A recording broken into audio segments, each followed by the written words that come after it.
Trading account එක setup කරන තමයි මේ option එක තියෙන්නේ මේ step එක තියෙන්නේ මෙතනදී account platform එක විදියට අපි select කරන්න ඕන select වෙලා තියෙනවා මෙතන Meta 5 කියන එක ඊට පස්සේ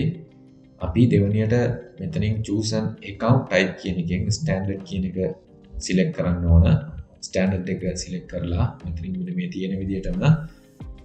currency එක USD කියලා select කරගන්න ඕන ඒක select වෙලාම තමයි තියෙන්නේ ඊට පස්සේ අපි මෙන්න මෙතන ටික් කරලා සබ්මිට් කරන්න ඕන. හරි. මෙන්න මේ විදිහට ඔයගොල්ලෝ හරියට සෙටප් කරොතින් මෙන්න මේ විදිහට සක්සස්ෆුල් කියලා මැසේජ් එකක් එනවා.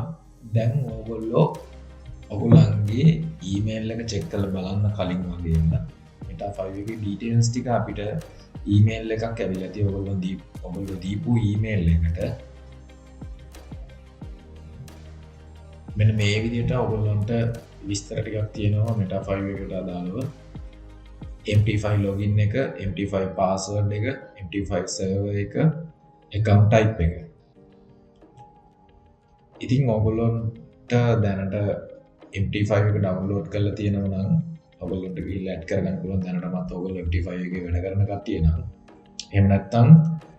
කොහොමද account එක add කරගන්නේ කියන අනිත් වීඩියෝ එක බලන්න එතකොට ඔයගොල්ලන්ට තේරුම් ගන්න පුළුවන් වෙවි